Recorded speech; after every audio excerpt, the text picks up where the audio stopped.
हम लोगों से इंतजार नहीं होता, हम इंस्टेंट नूडल्स के जमाने के लोग हैं। हमें कृपा भी भगवान की तुरंत ही चाहिए। 2 माला कर और भगवान ना मिले ना तो तुरंत हम भगवान चेंज कर देते, हम मंत्र चेंज कर देते। हमारे पास इतने तो मंत्र है और पता नहीं भारत पर कुछ ज्यादा ही कृपा है, भगवान ने 33 कोटि देवी देवता दे दिए। अच्छा ये नहीं आ रहा, ये नहीं सुन रहा, दूसरा ट्राई कर लो। हर डेज के हिसाब से हमारे भगवान है। मंडे को, सोमवार को भोलेनाथ जी, मंगल को, शनिवार को, अलग अलग दिनों के हमारे भगवान फिक्स है। हमने तो कई लोगों की अलग अलग दिन की माला भी देखी है। बोले सोमवार को ये मंत्र वाली रुद्राक्ष है, इस वाले दिन की ये तुलसी है, इस वाले दिन की चंदन की है, अलग अलग। अब पर एक बात बताओ हमें, 10 नाव में पांव रखोगे तो क्या कभी पार हो पाओगे? नहीं हो सकते। पार होना है तो एक नाव में डट के बैठना पड़ेगा। 10 नाव वाले हमेशा। अच्छा एक बार ऐसी कथा सुनाते ना कि एक बार भक्त संकट में था, तो उसने संकट में वो करके हनुमान जी को पुकारा संकट के निवारण के हेतु।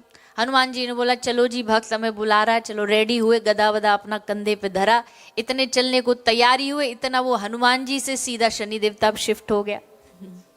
हे शनि देव मेरी रक्षा। हनुमान जी बोले अब हम काय को जाएं, यही जाएंगे जिनको बुला रहा है। इतने शनि देवता रेडी हुए, इतने उसने वो भी बदल करके अब राम जी पर आ गया। राम जी तैयार हुए, भगवान ऐसे करते करते सबरे भगवान बुला लिए, कोई ना आया क्योंकि वो उसके भरोसे, वो उसके भरोसे।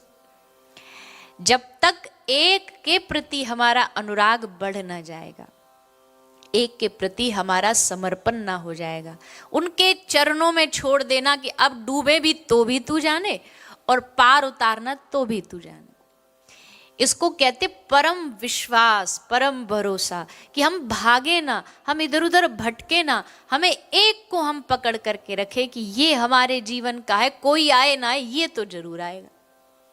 अच्छा जीवन में ऐसा कोई ना कोई तो होना चाहिए ना। संसार में भी हमें एक ना एक ऐसा व्यक्ति चाहिए होता, चाहे वो मित्र हो, चाहे वो हमारा रिश्तेदार हो या हमारा कोई अपना प्रिय संबंधी हो। हमें भरोसा रहता कि कभी संकट आया तो ये है, एक फोन कॉल, एक फोन करो और तुरंत आ जाएगा। वैसे ही हमारे जीवन में एक परम शक्ति ऐसी होनी चाहिए जिस पे भरोसा हो कि हमारे जीवन में कुछ भी होगा हम पुकारेंगे और ये आकर के हमारी रक्षा करे। पर जब होंगे 10-15 तो फिर करेंगे क्या? इसका मतलब ये नहीं कि किसी दूसरे को मानना नहीं है, अपमान करना, या दूसरा जिसको मान रहा है उसको छोटा समझना है, नहीं। ऐसा भी कई बार होता, हम कृष्ण वाले हैं तो हमें दूसरे वाले लगता है अरे ये तो बड़े छोटे। नहीं ना ना, सबकी अपनी अपनी श्रद्धा है, पर जिसकी जिसमें श्रद्धा उसको पूरा निभाओ, पूरी निष्ठा से निभाओ। एक मंत्र हो, एक कंत हो, कंत मतलब एक इष्ट हो, एक संत हो, संत भी एक हो जिन पे पूरा भरोसा हो, एक माला हो, एक के द्वारा, एक के साधे सब सधे, एक के सदने से सब अपने आप सज जाते। बार बार भटकने की, बार बार ये सब करने की आवश्यकता पड़ती नहीं। कई बार हम देखते घरों के आदमी को खुद नहीं पता उसके घर में कितने जोड़ी भगवान बैठे, कितने भगवान बैठे, कितने कहां कहां से लाला के सबको बिठा दिया है और होश ही नहीं है। आपके मंदिर की जो पूजा वो ऐसी होनी चाहिए, आप यहाँ बाली में बैठे हो, हम आपसे कहें आंख बंद करो, घर के ठाकुर जी को याद करो, तो आंख बंद करते ही आपको एक भगवान कोई दिखे जिनके सामने आप बैठे और बैठ के आप भक्ति कर रहे हैं, एक बार में दिख जाए, एक बार में उनका दर्शन हो जाए। ऐसे बार बार इधर उधर। अच्छा हमें क्या पता है कि अलग अलग चीजों के लिए अलग अलग भगवान फिक्स है। हमें अगर विद्या चाहिए तो महादेव का भजन करो। अच्छा बच्चों को भी हम यही गलत शिक्षा देते, बच्चों को क्या बोले, बेटा आज एग्जाम है, जा महादेव पर दूध चढ़ाया। अब बच्चों को क्या है कि जब एग्जाम हो तभी दूध चढ़ाना, बाकी के दिनों में छुट्टी। आज रिजल्ट आने वाला, अच्छा जाओ हनुमान जी को थोड़ा लड्डू प्रसाद चढ़ाया। ऐसा हम उन्हें भी सिखा देते हैं, हम उनको भी कामना की भक्ति सिखा देते। एक बड़ी प्रिय हमारी कथा है, दृष्टांत है कि एक व्यक्ति को घर में बालक नहीं थे, तो उसने एक बार किसी संत से पूछा, महाराज जी क्या करें? महाराज जी बोला, एक काम करो, बाल रूप में तो लड्डू गोपाल जी, उनकी सेवा कर लिया करो, उनकी पूजा कर लिया करो। तो लड्डू गोपाल जी को ले आया, पूजा करने लगा। पूजा की 1-2 साल तक, पर बालक ना हुआ तो बोला कोई बात नहीं, कोई कमी थोड़ी है अपने धर्म में, चेंज कर लेते हैं भगवान। तो लड्डू गोपाल जी को साइड कर दिया और एक दूसरा कोई देवी दुर्गा की मूर्ति ला के बीच में रख दी। बोले अब ये सुनेंगे। अब ऐसा भाव रख करके देवी दुर्गा बीच में रख के अब रोज उनकी सेवा करता। एक धूप बत्ती लाया, आरती करी, देवी मैया के सामने धरी, पर धूप बत्ती धरी, सामने रखी, सामने पर उसका धुआं जा रहा था गोपाल जी की साइड में, क्योंकि धूप बत्ती तो टेढ़ी टेढ़ी चलती है ना, तो धुआं जा रहा था गोपाल जी की साइड में। गोपाल जी की साइड में धुआं गया तो उसने कहा अच्छा, हमारी मनोकामना पूरी करी नहीं और बैठे बैठे यहाँ सुगंध ले रहे हो, खुशबू ले रहे हो, ऐसे कैसे फ्री में ले लेंगे। वो एक रुई लाया और गोपाल जी की नाक में लगा दी। बोला हम ऐसे नहीं लेने देंगे जब तक तुम हमारी इच्छा पूरी ना करोगे। और रुई जैसे उसने लगाई तो गोपाल जी इस बात पे नाराज नहीं हुए। गोपाल जी प्रसन्न होकर के इस भक्त के सामने प्रकट हो गए और उसको गले लगाए। अब ये घबराए कि आज तो तू गया, तूने बड़ी गड़बड़ करी है, नाराज हो जाएंगे ठाकुर जी। ठाकुर जी बोले ना, मैं नाराज नहीं हूं, मैं बड़ा खुश हूं। किसी ने पूछा प्रभु इसमें खुश होने वाली बात कौन सी है? ठाकुर जी ने कहा खुश होने वाली बात यह है कि सारी दुनिया हमको मूर्ति समझती है, पर ये पहला इंसान है जिसने कम से कम समझा तो कि हम सूंघते भी हैं। इतना समझा, हमारे लिए यही बहुत है। कम से कम इसने माना तो कि हम सूंघते, हमारे लिए यही बहुत है। तो कहने का भाव ये है कि केवल मनोकामना पूर्ति के लिए नहीं, ठाकुर जी की भक्ति जिनके प्रति आपका अनुराग है, वो जाही विधि राखे राम ताही विधि रहिए, उनसे किसी प्रकार की शिकायत न हो।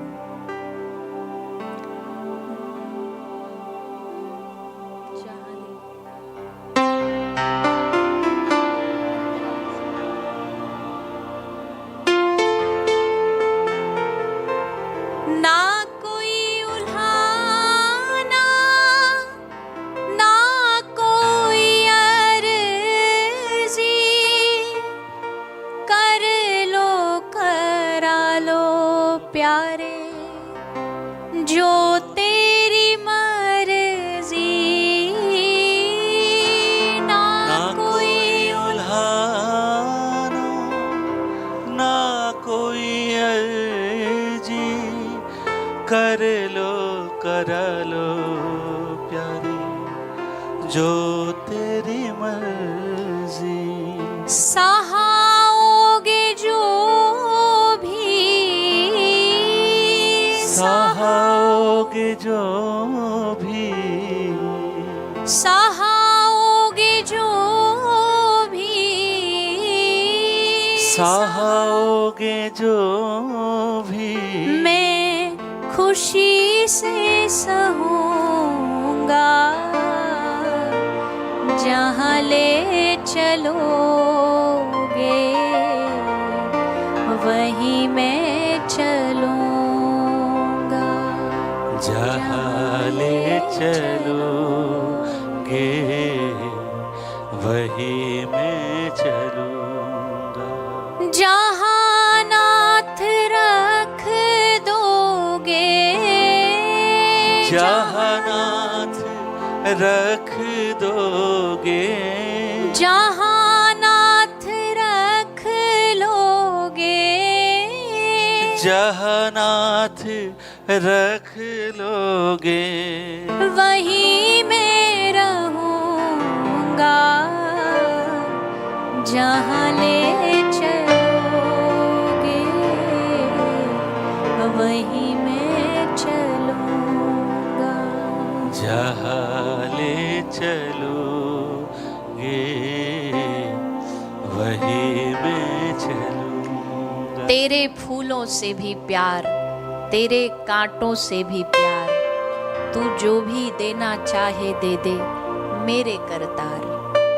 फूल भी उसके तो कांटे भी उसके, इसलिए उसकी रजा में जो राजी हो गया, उससे बड़ा दुनिया में कोई संसार में प्रसन्न इंसान नहीं हो सकता। हमारी प्रसन्नता क्यों जाती है हमारे जीवन से? इसलिए जाती है क्योंकि हम अपनी कुछ कंडीशंस रखते हैं कि ऐसा जीवन होना चाहिए। पर भैया जीवन तो ना,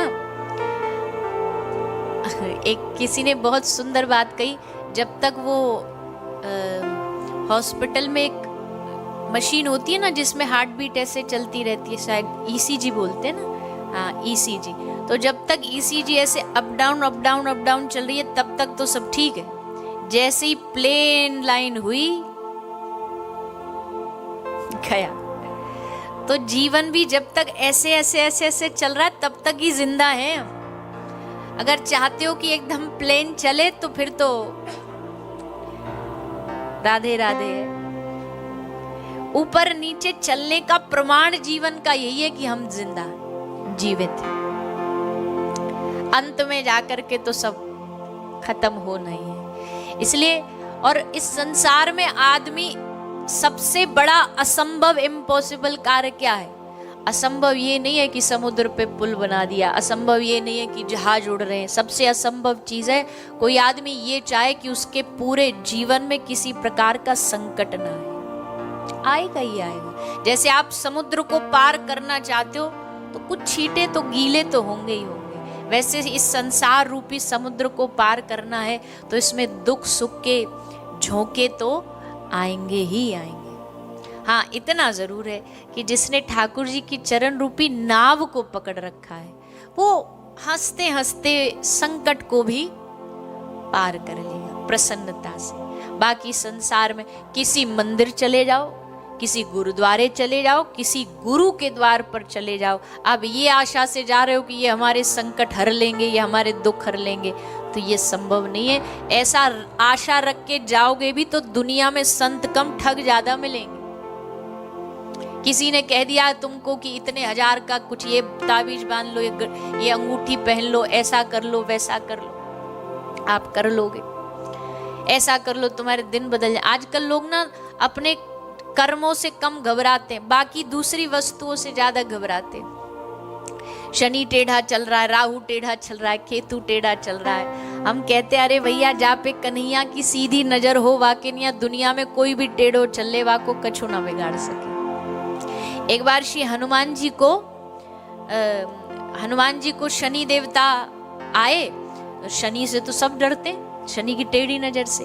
तो हनुमान जी के पास शनि देवता आए, बहुत प्रसिद्ध कथा है। तो हनुमान जी बोले भैया क्यों आए हो? बोले हम तुम पे चढ़ने आए, मतलब तुम्हारे जीवन में शनि का कुछ काल आने वाला है इसलिए आए। हनुमान जी बोले भैया देखो हम तुम्हारी भलाई के लिए कह रहे हैं, हम पर ना चढ़ो, हमारा कुछ ना बिगड़ेगा पर तुम रोगे। शनि देवता बोला ऐसे कैसे, सबरी दुनिया हमसे डरती है,